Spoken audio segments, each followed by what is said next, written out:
If you are right, you do not need to defend yourself. If you are wrong, you cannot defend yourself. Epictetus. We live in a world obsessed with image. Everyone is constantly explaining, justifying, proving, to strangers, to friends, to people who don't even care. Social media turned life into a stage, and most of us are actors, desperately trying to convince the audience that we are worthy.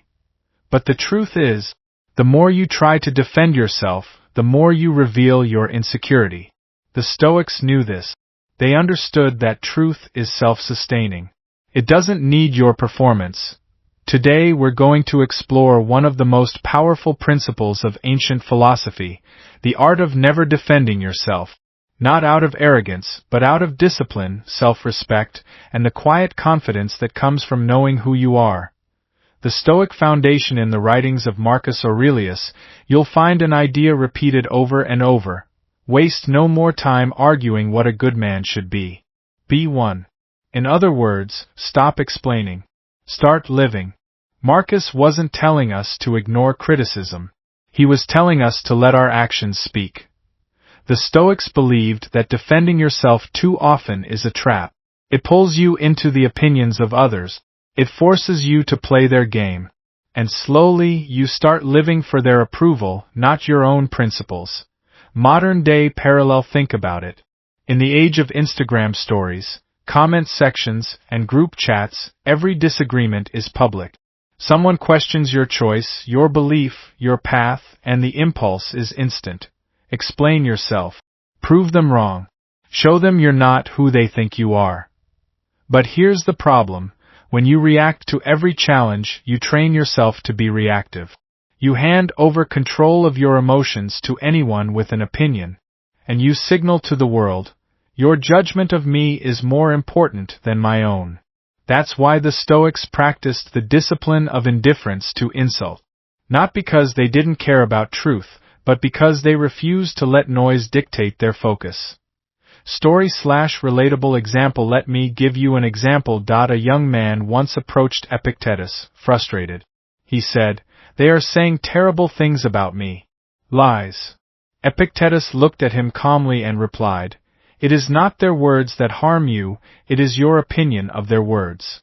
Imagine how much energy you would save if you stopped rushing to defend yourself every time someone misunderstood you. You'd have more time to actually live the values you want to be known for. It's like a lion in the wild. When the dogs bark, the lion doesn't turn around. Not because he can't fight, but because the barking is irrelevant to his mission. The inner game. Not defending yourself is not about silence for its own sake. It's about inner strength. It's about building such a solid foundation of self-awareness that accusations, gossip, and attacks simply don't shake you.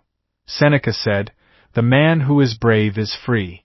And freedom in this context means freedom from the chains of other people's judgments. When you need to explain yourself, you're chasing validation. When you choose not to, you're declaring to yourself, "I answer only to truth and to my own conscience." This is emotional control in its highest form. This is what separates the grounded man from the insecure one. Application to modern life. So, how do we apply this in the chaos of modern life? Pause before responding. When someone challenges you, take a breath. Ask, "Is this worth my energy?"